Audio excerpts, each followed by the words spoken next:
Hi, it's me before the video starts. I just want to put like a quick warning just to let you all know that this video is so brutally raw and very honest, and I don't want to trigger anybody or upset anybody. I don't speak about any triggering topics. However, you are easily made anxious and you're going to start prednisolone. Just be in a good headspace when watching this video. I really don't want to scare anybody. And if you're watching this for educational purposes, then great, thank you for showing interest. I want to put out a quick warning that it's very honest, very raw, and I don't hold back. Prednisolone was the best thing I've ever taken, and I want to make that clear before you watch this video, because you might get the wrong idea. Ugh.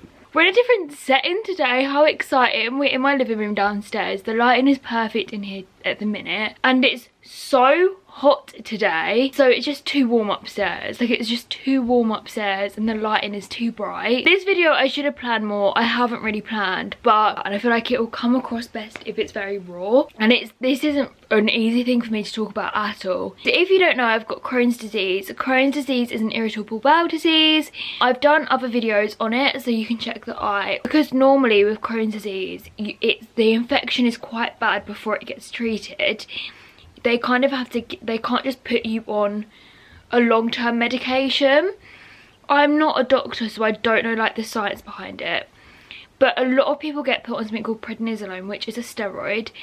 I think it's a form of chemotherapy. It kind of just completely kicks your body into working, but it's very intense and you cannot be on it for a long period of time. That was one of the most traumatic experiences, being on that, looking back, during like that I've experienced so far of Crohn's. I've been diagnosed at 2 years I think now. In the moment itself it isn't traumatic, but kind of afterwards it is, and this is my personal experience. I thought I would share because it's really important for me to educate on this, and also if you are gonna go on steroids, it's important for you just to hear somebody else's experience and know that I've been through it too, and lots of people have been through it. And I always say this, but my DMs are always open for you to DM me. So like I said, prednisolone is like a form of steroid, and you kind of just get started on a really, well, I personally got started on a really intense dose. I think I was on like 40 milligrams. Yeah, I had to take 8 tablets a day. It worked instantly, but it's because it's so intense. And then I think after like 2 or 3 months, they reduced it down because my body went into remission and was responding really well to azathioprine, which they started to slowly introduce, which is the medication I'm still on, and it's still working amazingly for me, which I'm so grateful for. They slowly reduced it down. I think I went down like 5 or 10 milligrams every week. It was it was a very drawn out process. So my experience while being on it, I had the worst insomnia. Now to be fair, this didn't bother me that much because I didn't necessarily feel fatigued with it, and I'm such a deep sleeper. Like, it was, for me it was nice because I could hear my alarm, I was getting up early, I become a morning person. But for some people the insomnia is really bad, and I just didn't sleep a lot. Like, I would happily and comfortably live off of like 3-4 hours sleep a night and I'd be fine. Now, because of my fatigue and that not really being suppressed as much, for me to feel very energized, and like I did then, I'd have to get 10-11 hours sleep a night. My skin, coming off of it, my skin was horrific, and so it was okay while I was on it. And my skin, like, if you look at my skin at the minute, it's like, I'm quite lucky, I've got quite clear skin, and being on it my skin was still very clear, but coming off of it my skin got really bad for me personally, and that was really hard to, like, after I'd fully come off the steroids, to get under control. And my mental health after I'd come off the steroids was horrific. I was in a really dark place, and I don't know whether that's because of the I don't want to scare anybody. I'm looking quite different being back, like, from literally like a second ago of what you saw. I just wasn't in a good, I was in a good place, but I wasn't in the mental space to discuss it. So I kind of want to talk about like the I guess the psychological impacts I found afterwards, because it was like coming to realization that my life like was like gonna become more restricted again. And also I think, so all while I was on steroids I didn't have a period. I didn't have a period for like when I first got symptoms. I think it was for like nearly a year. I didn't have a period for such a long time. So I think my hormones were all over the place as well, and they still kind of are. Like, this may be TMI, but I don't really have a regular period. Crohn's can affect your fertility and stuff like that, so that also that's going to be something that I have to explore when I'm older. It's completely messed up my body. Like, it healed my body in so many ways, but threw my body out of sync in so many ways. And you'll probably find that if you do take steroids and you're watching this for like advice, there's nothing you can do for the symptoms. Literally there isn't. You kind of just need to let your body do what it needs to do. Like, I really didn't want to gain weight, but my body needed food, so I ate. Like, you just need to kind of take time for your body. And yeah, like, you're putting like harsh medication into yourself. Be good to yourself, like, listen to your body, don't worry about anything else but getting better. For me, that was a really big thing. Like, I completely blocked out being ill, and because I could, like, when you take steroids, for me personally, I could completely forget that I was ill. That's like really dangerous, because then I was in a place afterwards where my medication stabled out, appointments had kind of plateaued. You go from not even being able to eat a slice of wholemeal toast to being completely fine with everything because of how strong they were. For me personally, this is all personal, to then afterwards find this new medication that stables out. So you need to kind of monitor it yourself a little bit, and you don't need as many frequent appointments. It is hard because you have to come to terms with it, and it's something that I hadn't come to terms with for a year. So mentally afterwards I was in such a dark place. Yeah, I think for me steroids made me feel a bit numb. I would say that's probably the right word to use. I think I like addressed the moon face, but if I didn't, I'll like address it now. Moon face is basically just, I'm pretty sure it's just water retention around your face, so your face actually looks like a moon. I had this very severely, and it took a year for mine to fully go down. Like, mine's fully gone down now. But this is only like, I've only got cheekbones and stuff in the last like 4 months.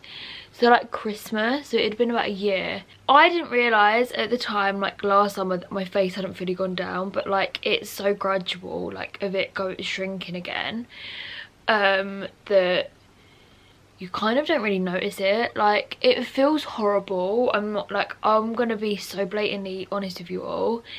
Having this massive face, you can just feel it. Like looking down, I could just feel it because it was just so swollen. That's the only way I could describe it, is if like something's swollen. I don't know.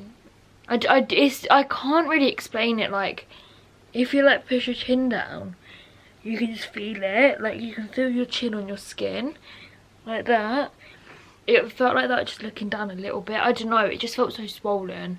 And even my body, like, I don't think I put on much weight, because I'd lost like a stone and a half, 2 stone when I was really ill, because everything I ate I'd poo out, so I couldn't keep on weight. So I don't think I put on too much weight. Like, I was never overweight because of the steroids, but I think, in my personal opinion, I looked bigger because I had so much water weight on me. Like, I just looked puffy. However, I know most people will get a moon face, but it's a physical symptom. It doesn't hurt, it's just a bit uncomfortable sometimes, and it just made me feel a bit insecure. Well, really insecure actually. But I'm quite lucky actually. Everyone in my life was so lovely about it. Like, I would say to my mum, like, does my face look huge? She'd be like, no darling, it doesn't, when it clearly did look huge. And so lucky that everybody in my life at the time was so just nice about it. They never like, I never felt judged by people in my life. Why am I getting emotional? But it was hard to have it wasn't easy. So I think I've said about I like come off of them like a week at a time. I'd like reduce my dose. That was just really hard. Like, I'll insert a video here. I think I've still got the video. It's a really bad mentality. Just like, why me? Like, I just want to know, why me? Like, why have I got this? Why is my life going to be impacted? Why can't I just be normal? In my head, I was going to be better. I think I just want to be better. And I know it could be so much worse. I'm tired all the time. And I'm probably just feeling sorry for myself. And some days are better than others, and today isn't a particularly bad day. I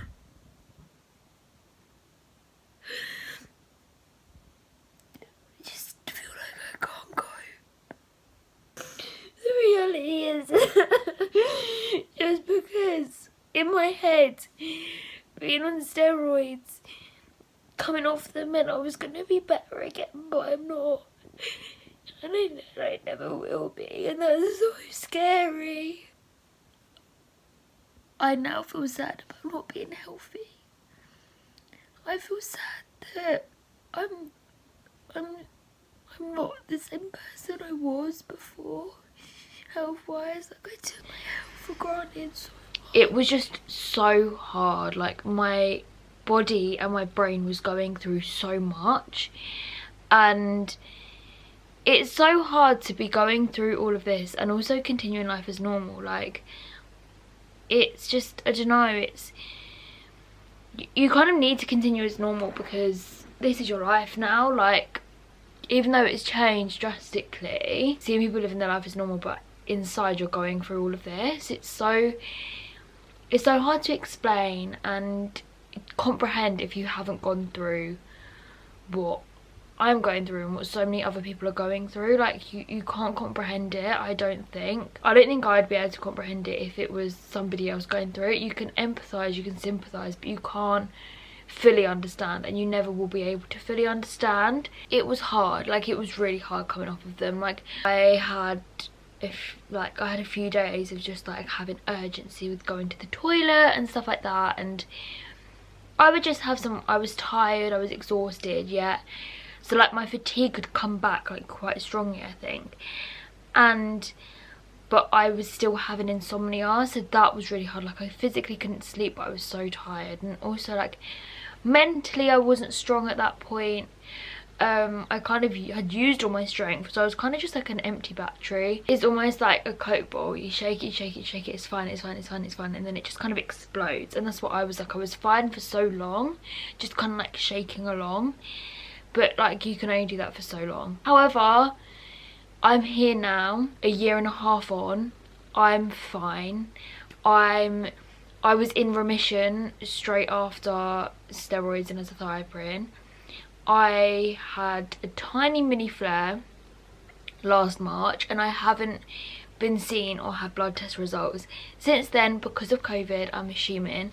However, I'm pretty sure I'm in remission again. Like, I'm 80-90% sure that I'm in remission. I can live life as normally as others. Sometimes I need to sleep more.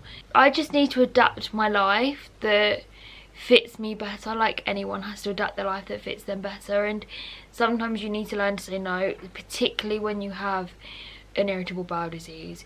You need to learn to say no and to take a break. It's hard, and I've struggled to do this. Like, it's hard to just be like, do you know what? I'm too tired to do that. I can do everything. Actually, no, you can't do everything. Like, you need to break like a normal person, just sometimes a little bit more. I don't want this video to scare anybody. I just kind of want it to be like just a way for you to understand, really. Yeah, I hope that I kind of covered everything. it's kind of hard to know what to cover and what not to cover and if I missed anything, because it's been so long. I've kind of done it all from memory because I didn't really record anything through that time, which is kind of silly of me. So if you have any questions, please leave them down below. Please DM me. I'm always open to answering questions, and they can be as personal as you like. I